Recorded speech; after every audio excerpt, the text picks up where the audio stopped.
fiction, science fiction, horror, fantasy, crime, LGBT, thriller. You have now entered the House of Mystery with your hosts, Eric Shapiro, David North Martino, John Copenhaver, and Al Warren. Heard on KCAA 106.5 FM Los Angeles, 102.3 FM Riverside, and 105.0 AM Palm Springs. Well, Byron Lacy, welcome to the show. Thank you. It's nice to be here. Yeah, how have you been? How have you been in the last couple of years? Tell us. Well, I've been doing pretty good. I've started a new endeavor about a year ago of doing recordings using my synthesizer, doing music, which was inspired by an alien abduction, but the music is, I guess it falls into electronic dance music, trap music. So anyway, I've put out 5 albums, or I'm getting ready to put out the 5th one, and I'm really happy about that. Oh, sounds good. So maybe for the listeners, because it's been a couple of years, some will recognize you, some won't. So let's kind of review your kind of your history with abductions and aliens and UFOs and all that. Kind of explain. You don't have to go total detail, but maybe kind of go over some of the events that have happened to you in the past, and that'll bring people up to speed on who you are and kind of what you've been through in the last while. Okay. In 1955, that was the year that I first saw aliens, and I was 5 years old. However, I didn't know what they were. They appeared in my room one night. 3 grays appeared in my room. My mother, she came in. They weren't there. It happened 3 times in a row, and on the 3rd night, she told me not to call her back into the room. She said that they're not going to be here when I get here, and you just need to learn to deal with them yourself. So, wow. Yeah, I thought, thanks, Mom. And she left the room, and I turned around, and they were back. They had disappeared each time right before she walked into the room. Well, this time they were back, and there was one extra, and he was like 7 feet tall, looked like Captain Hook. He danced around the room, and the room got bigger while it was all going on. I felt like it was tied down.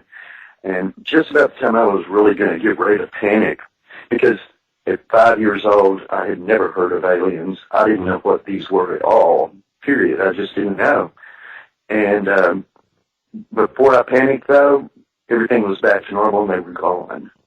And from then on, the next night I got into bed, Mom left the room, and I pulled a blanket over my head, because I figured if they came, I just didn't want to see them. And then years passed, and really strange things happened in my life all the time. My life was saved several different times. The first big save, well, actually the first save may have been in 1952 because I had cancer. They found out in 52 I had cancer. I was 2 years old, and it was a sarcoma. The doctor told my parents to go make another baby so it wouldn't be such a shock when I died, because nobody had lived from sarcoma, but I did. And it could have been because the cancer grew out into my bladder instead of back and spreading throughout my whole body, which is what it does. It goes systemic really rapidly. So I'd been sick for a year, and the doctor thought it was a miracle that I wasn't already dead. But anyway, I fooled them and I lived, and I think there was a hand in that. In 1961, they kept me from I was hit by a car. I rolled in front of the car. Then my body straightened out, and I flew through a barbed wire fence. And the only injury I got is a 1-inch scar on my arm. Now, the thing about a barbed wire fence is, too, the wires were about a foot apart. And my body went right through there. So there have been other times my life has been saved. In fact, they've saved my life 9 times in all as of the end of last year. I think it was November. And which when I talk about, it was a very traumatic experience. Other things were happening. People said, oh, God must really like you, or angels are looking at you, or your guardian spirits or guardian angels are looking after you, and you must have something really special to do, and all this kind of stuff. Every time my life was in jeopardy and was saved. So then in 2009, a portal opened up in the sky above the highway I was on, where I was parked at a stoplight in front of Walmart. Not something I had seen every day. And it looked like the portal from the Kurt Russell movie that had a portal in it. I can't remember the name of it right now. But anyway, a friend of mine told me I was an abductee after this happened 1 week later on the exact same day, and probably at the same time. Nobody else saw it but me. I could tell from the other cars. Well, he told me he thought I was an abductee, and I told him I thought he was crazy. And he gave me some web addresses to go look at, and I went and looked at them after about a week because he kept pestering me to look at them. And I was amazed. They're like, most of these sites, or a lot of them, have 90-something questions. And if you answer 80% or 90%, you might be an abductee, and you might want to look into it further. Well, I got all of them except the ones that pertain specifically to women only. And maybe 1 or 2 more, but I had 99% yes. Then that made me feel really weird, and I thought maybe I was going nuts. And as I thought about the whole thing, I decided that if these guys were abducting me and leaving marks, which they had all my life, there have been bruises up here, punctures up here on my body when I wake up in the morning. In fact, my first wife said that she had never known anybody that could hurt themselves like I could when they were asleep. So anyway, in 2009, I discovered I was an abductee, and I spent a lot of time trying to figure out how to verify where it happened, at least for myself. So, like I said, I decided that a relationship should be reciprocal. So if they're taking something from me, they should give something to me. And that's something that I wanted was information. So there's an electric line that runs through the woods that on my backyard. And I paced back and forth under there all day. And I determined that I was going to do this every day for the rest of my life, if that's what it took. I started thinking at them because I know they're extremely psychic and they could read my thoughts, and I also knew I probably had an implant. So I started thinking, and I ended up refining it to, I want to know what you were doing to me. And I said that I did it for 6 hours the first day, I did it for 7 hours the second day, and then I did it for about 5 hours. And because I thought maybe they'll just get sick of me thinking at them. That night, I played country music at a nearby restaurant, and I got home at midnight, and I was very tired. I wanted to go to sleep, and I couldn't. My mind was just racing.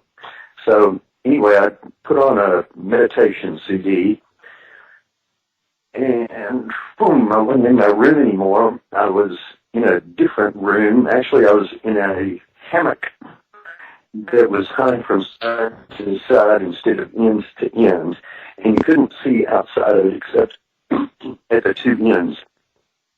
I pulled myself out of there, landed on the floor, and looked around. There were 2 more hammocks in that room of the same nature, and mine had blankets in it. And one of the blankets was an old child's blanket. So, then I heard footsteps. From your childhood? No, it wasn't my blanket. Okay. All of a sudden I heard footsteps, and first I get really excited because I think, I am on an alien ship. They did it. They've told me what they're doing. And then I heard footsteps, and I go, I don't think I'm ready to meet aliens. Well, the next minute, I was in a different room, and everything faded to black, just like in a movie, and then popped back up, and I was in this other room. So they had not let me see the transportation between rooms. And this room had a table in it, and there were 3 grays, the same ones I'd seen in 1955. They were at the foot of the bed or the table, and there was this huge praying mantis, 7 feet tall, wearing a robe. And he said, I actually started to get freaked out for over no reason except that everything was so weird, and especially him. I had never heard of him or seen him, except he was probably the Captain Hook in 1955 because they were the same shape. Anyway, I'm getting ready to flip out, and he thinks at me, do not be afraid. Now, at this moment, I'm in my bed looking at me and being me in the room. I was in 2 places at once somehow. My friend Daryl Sims, the investigator who first investigated my case, he told me that they can do that. They can make you see through their eyes. They can do all kinds of things, and they can even see an X-ray. Well, the next minute, after he said, don't be afraid, I just calmed down. And it wasn't his words. He'd actually controlled my nervous system. Then the picture panned in where I could just barely see, I couldn't see the grays, I couldn't see him, I could see me from the neck down to about the knees. And it turned to X-ray, and they performed an anal probe, and then I woke up. Although I hadn't been asleep, everything just disappeared, and I felt really fantastic. And I was almost elated because I had been abducted, and then I rolled over and went to sleep. Now, that's actually unusual for me because I never just go to sleep. It takes an hour, sometimes 2. Used to, it would be all night. But anyway, I went to sleep. I woke up in the morning, and before I went to sleep, I drew a picture of the mantis guy. So anyway, in the morning, I woke up, and I'm laying there, and I feel really good, and then I went, holy, I was in an alien ship last night, and then I started crying. And I wasn't upset or sad, but I was crying spontaneously, and I didn't even know why I was crying, but I cried for about 30 minutes, and then it went away. I took the picture of the guy to my friend's house that had told me I was abducted, and I told him what happened. And he sits there and listens, and I said, and I've got this picture, and this probably proves that this was all just a dream that my brain made up, because I still wanted out of the situation at that point.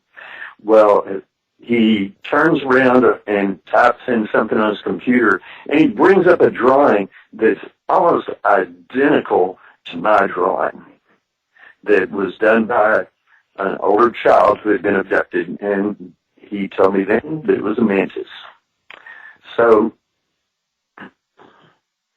I had a few conversations with him several different times, especially right at first, and that pretty much verified to me that I was an abductee. So let me interject here. You've said a lot, and as you were talking, so many questions kept popping up. Let's rewind just a little bit.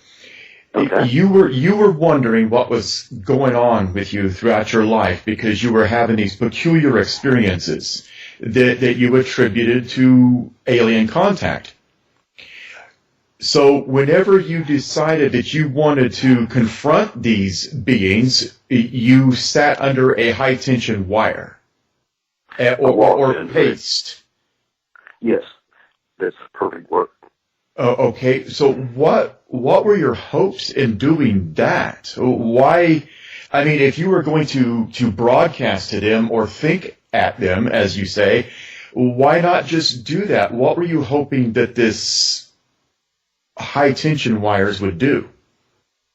Actually, I didn't even think about the wires as doing anything. It's just a long, 2-acre long path through there where everything's cleared, and I could walk, and I would also be where nobody would hear me talking. I got. So it's just talked more out of a loud privacy to them. thing. Yes. So when you were on the ship, I'm trying to imagine a hammock strung up. There were 2 other hammocks. Were those occupied by other people? I was going to check, but I heard the footsteps, and I didn't get the chance to, if I remember right. It's I've got it written down. I don't think there was anybody else in the room, though. Actually, it was just me. Okay, and then you met the mantis, who we're assuming is the leader or maybe the ship's captain or a person of authority. And you said that perhaps he was the Captain Hook from back when you were 5. So was he choosing, when you were 5, was he choosing an image that you were familiar with, that you wouldn't find as frightening as a 7-foot mantis in your bedroom? Captain Hook was in Peter Pan, the whole Peter Pan book, and I had a little picture book of it, and I think we'd seen the movie because it was made a couple of years before then, and I've already been on Disneyland. I loved Captain Hook. I loved pirates. Okay, that makes sense, because as you were telling it, I was like, why would you have Captain Hook dancing around in your room? So throughout your story, though, you weren't sure what was going on, and then you met this person who told you, well, you're probably an abductee.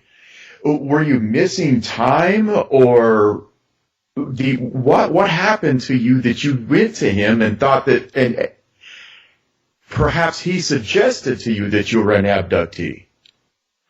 Okay. He researched all kinds of stuff. He researched abductions, UFOs, reptilians, all kinds of conspiracies, and he had done that for a long time before there were even computers. Most of his research had been in books at first, and I had told him over 10 years probably all of my experiences that I did not know were alien, because I didn't know any of them were alien. So he knew everything that had happened to me, and he'd been accumulating this information like a researcher. And then when I brought this last thing in, the portal, that was, it looked like the movie Stargate. It looked like the portal in Stargate, except it didn't have a metal frame around it, and it was only about 6 feet across and 6 feet up and down. Anyway, after I told him that at first he didn't say anything. In fact, I had to ask him what he thought, and that's when he said, "Do you really want to know?" I said, "Yes." And he said, "I think you're an abductee." And it was because of all the information I had given him. Byron, in terms of, since we last spoke, you mentioned the synthesizer and the albums. Tell me a little bit more about that, if that's okay. I'm sorry, what was that, man? You just mentioned when we were off air, you were saying about all the things you've done and since we last spoke, and you're using your keyboard, your synthesizer now to record. Right. So can you tell us a little bit more about that? Okay, I use synthesizers and record on my computer and make songs, but it was, I'm not sure of the date, it was several years ago. I was meditating, and I listened to this CD. It was very random sounds and stuff, so you can't actually memorize it. But after listening to it for about 3 years, I knew when something started playing that wasn't on it, that something odd was happening. And this music played it was like random music that we do here on Earth, only there was some kind of structure to it. It was really beautiful, and you could listen to it. I listened to it. It was beautiful, and I thought, I'm going to do this kind of music. Then at one point, and it turned off. It was gone. And I actually turned the CD back on and listened to it through a part where I knew that sound had been, and it wasn't there. And they made me hear different things about 3 different times. So anyway, I had done, in the 80s, I had done some random music, playing on the piano and recording it, but had never done anything with it. And in fact, everything, all of that's gone. But I saw an ad for a synthesizer on the internet, and I went, wow, this would do what the music that I heard would do. And then I let it drop. And I heard a trap song on TV for one of the football games, and once again it was synthesizer, and I really liked it. So that's when I bought my synthesizer and started working on the songs. And this is about music that is the same as you've heard whilst being abducted? Or similar, or? Influenced, or it influenced me, and it excited me, and it made me, it's like you might look at a Gauguin painting and it would make you want to paint, but you wouldn't paint like Gauguin. Exactly. Sure. But you might be influenced. Yes, yeah. Okay, and in terms of the abduction, since are they still quite steady? Because I know that when we interviewed you last time, you were saying that you identify after you've been abducted, because obviously the time, but also because you're bruised, and you sent me on email some pictures of recent bruising. Yes, it's funny. Last week I was trying to go work on my house, and just felt odd, and everything that could go wrong, short of hurting myself, went wrong. Had to be done twice. It was like a day, and I finally went, I'm just going to quit for the day and try tomorrow, which worked out good. But I got home, and I went, well, why do I feel so bad? And then I was thinking, I realized that because it's been really cold here for Texas, it got down to 11 degrees not long ago during the night. And that's unusual. But because it's so cold and there's no heat in my bedroom, I had been getting dressed in bed under the covers, and I hadn't even looked. So I went in, I was going to take a shower, and I looked around, and sure enough, I found a bruise on my bicep. A round quarter-shaped bruise like all the others that they do. Then I knew, but I didn't feel so great. So, yes, the abductions have been going on. And in November, go ahead. No, carry on, Byron, please. In November, I hadn't noticed any activity for them for 2 or 3 months. And I actually felt abandoned.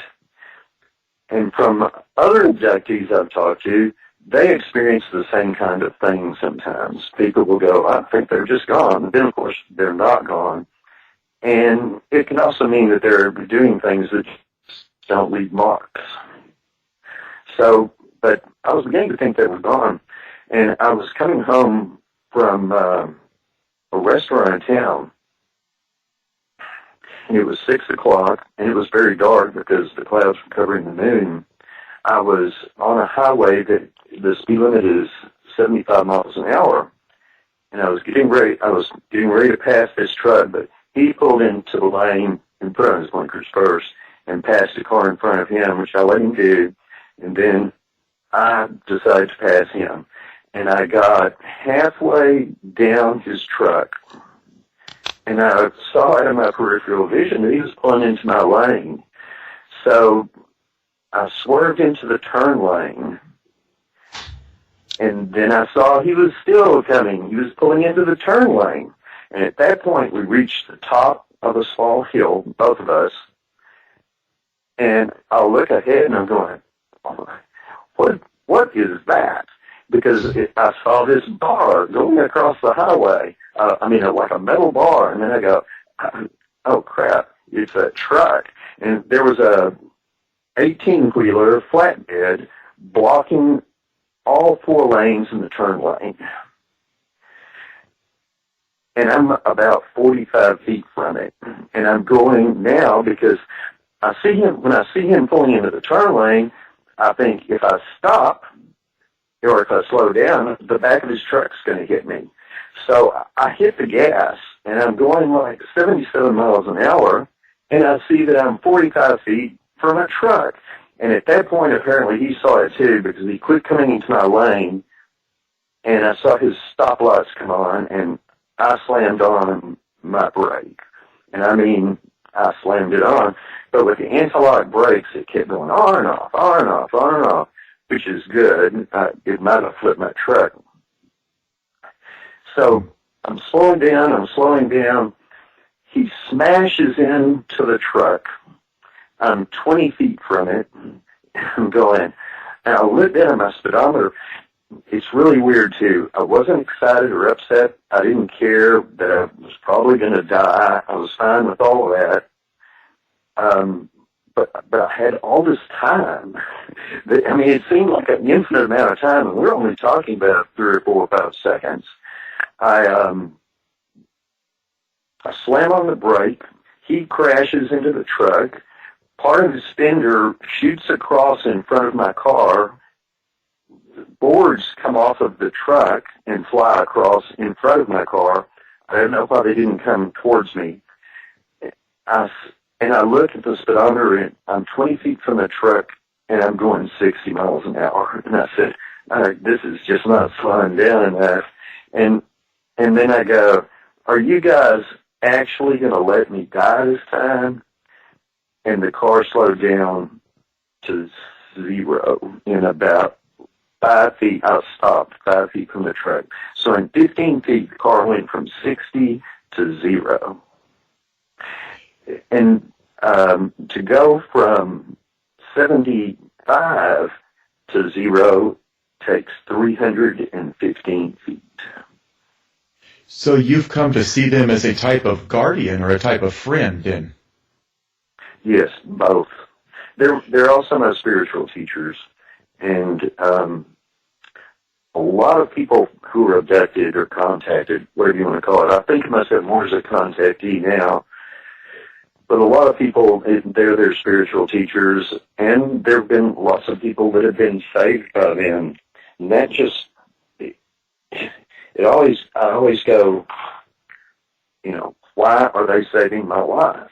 If they're just getting something from me, they can probably get it from anybody.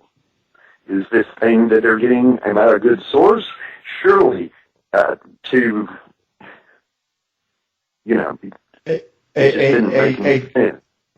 good source of what, though? Yeah, that would be the question. Well, I got an answer to that in it was either 2015 or 2016, early 2015. Any dates I give, if they're different from the dates in my book, the dates in the book are correct. Anyway, in 2015, I had a reading from Carol Clark, who is in London, or in England, and she's a psychic, and she had read for another writer, whose name I can't remember right now, who did a lot of conspiracy theories, David Eichmann, and that's where I got her address. Her email was out of his book, and I decided to give her a try. Well, I'd actually had a reading a year before this event happened. So it was probably early in 2015 that I got the reading, and she told me lots of things. And the last thing she said, you'll probably think this is silly, but you're an alien. Your soul is an alien soul in a human body. And I thought, so, and that was about all I thought about it. As the year progressed, everything she told me had happened.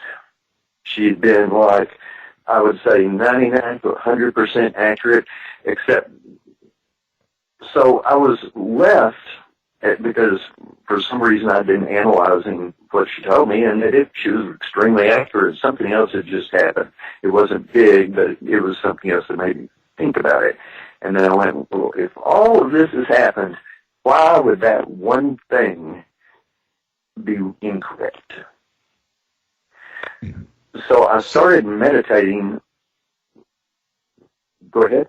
No, go ahead. Go ahead. Okay.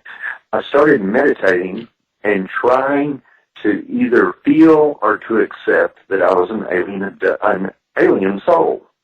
And I went over the fact that I've never felt a part, not even of this world. I've never felt a part of my family. Just many things I thought about. I thought about, what if they look weird? What if I looked weird when I was an alien? And I'm going, well, if I did, it wouldn't matter to me because it'd be normal. So I suddenly accepted it emotionally and intellectually.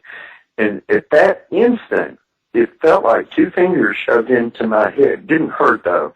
Shoved into my skull at the very back where it joins the spinal column.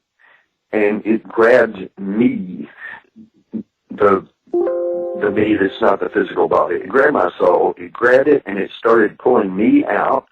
And my ego is going, I want to go too. And I said, and this is the first time I've ever been that separated from it at that time. I said, no, I don't think you're going to get to go. It's not up to me. And then I was in this immense, infinite space of blackness where you could see.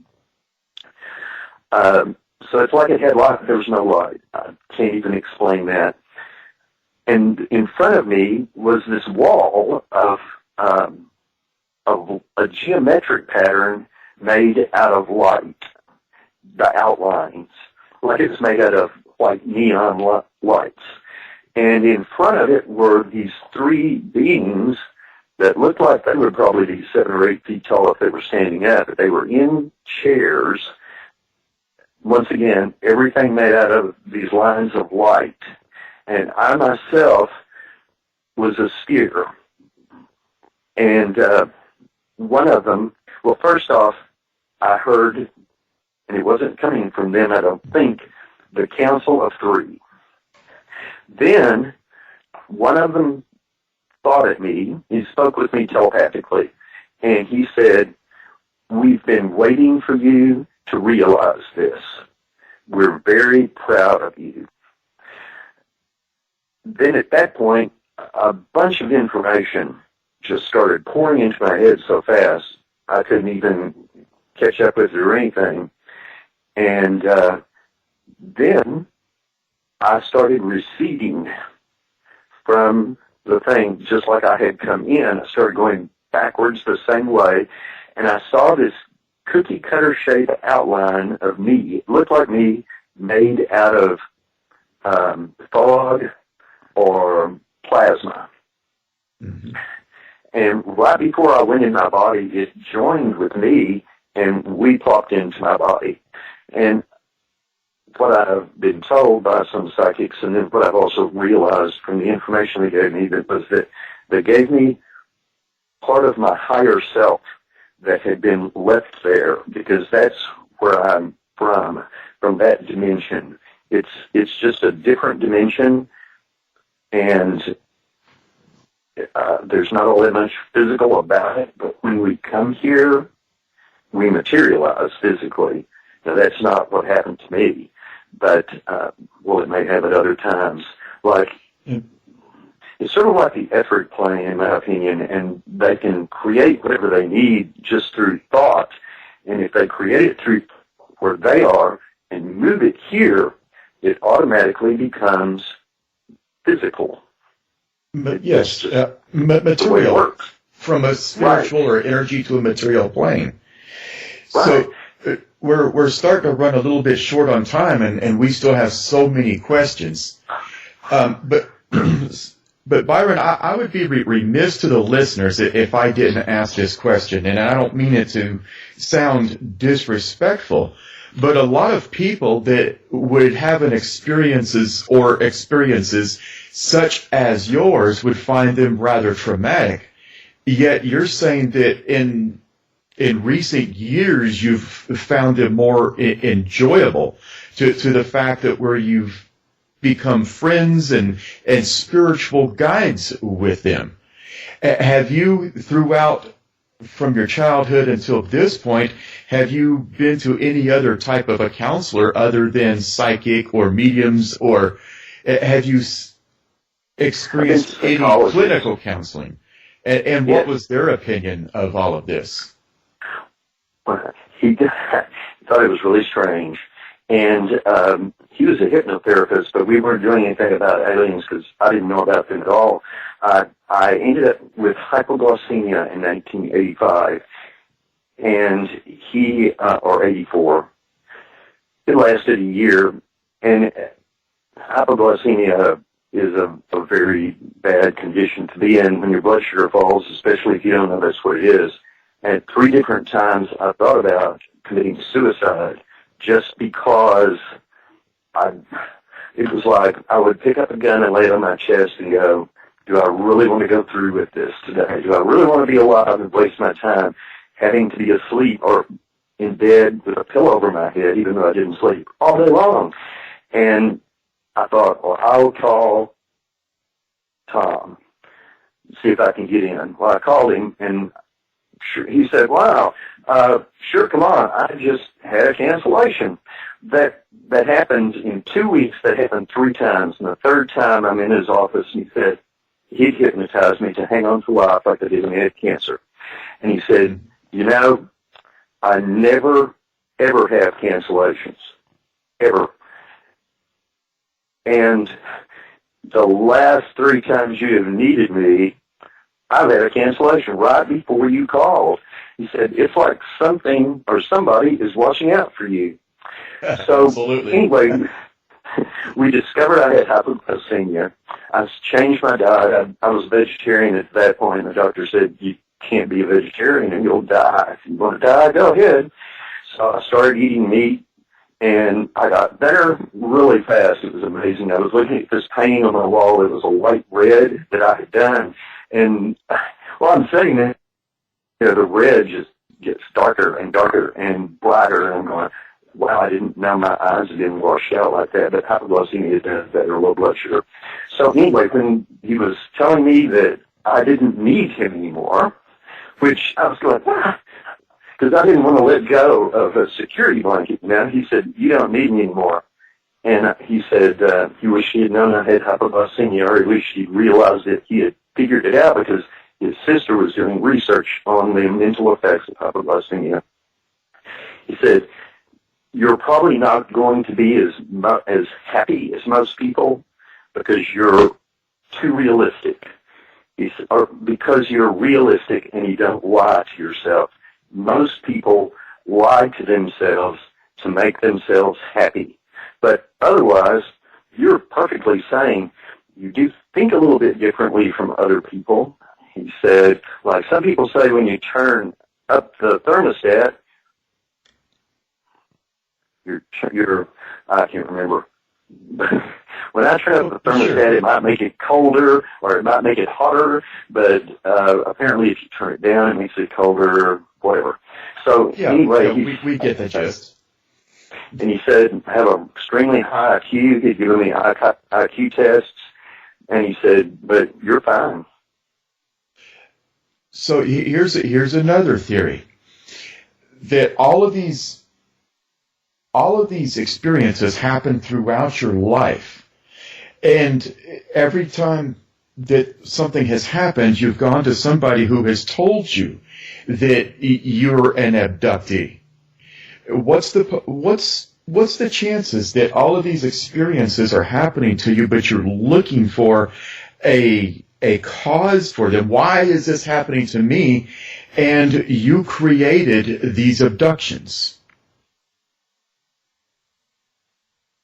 Well, the things that happened to me are documented as having happened to other people too, similar.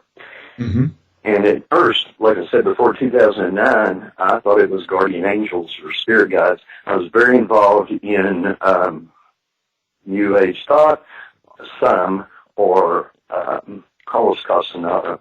So for a while, I thought that these were my spirit guides in the way that Carlos Castaneda talks about them. But why can't they be one and the same? Well, yes, they can. It's the terminology. In fact, the Indians have been involved with, I'm pretty sure from what I've read and everything, Indians have been involved with aliens for a long time and knew they were here, especially the shamans. Mm-hmm. That maybe we're misinterpreting what these extraterrestrial beings are. And I'm a believer in ancient aliens. I'm a firm believer in ancient aliens.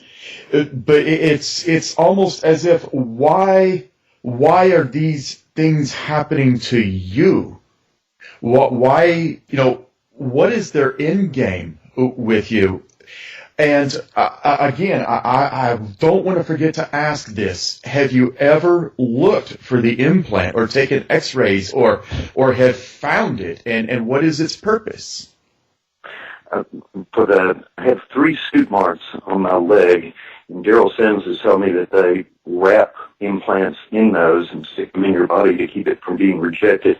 I had a cranial x-ray done, and nothing showed up, but they have biological implants that won't show up in an x-ray.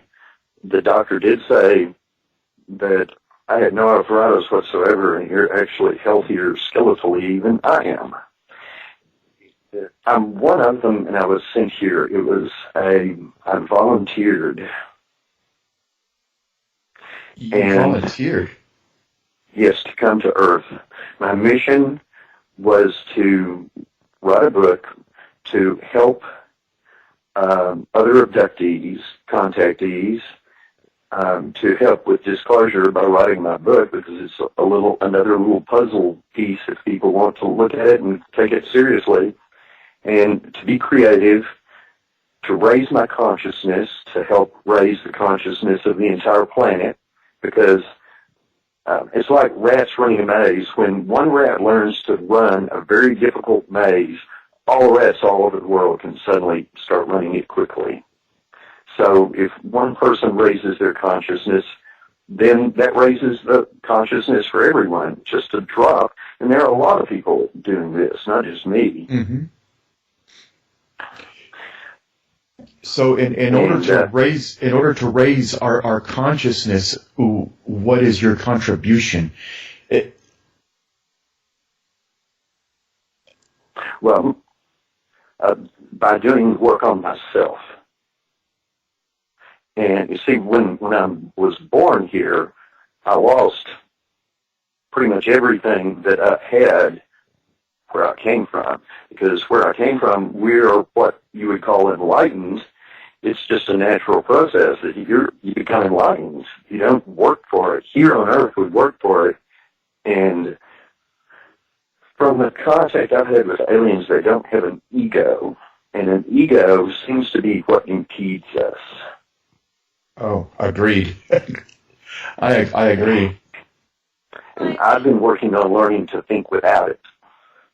Byron, Uh-huh. your journey with and your knowledge about aliens and what they're here for, and how your relationship with them has changed over the years to an educational one that you described them as almost like a guide, a mentor almost. Where do you see the relationship going? Where do you think it can shift to? I'm hoping to get to be with them consciously more.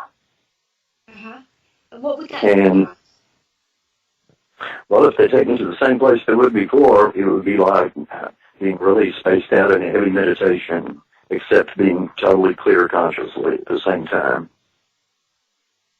So, I don't know. It can be anything. It can be exciting. It could be anything. They could even take me to a different planet.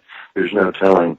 But I've been trying to have a little bit more contact with them lately, psychically, in the morning, and I have one that runs through my body, these vibrations, just sort of to say, yeah, we're here. And it's like an electric shock, except it doesn't hurt. So the consciousness about them being around you is very much more in the present now, whereas before, when we spoke, even just a year, 2 years ago, it was very much about an abduction experience.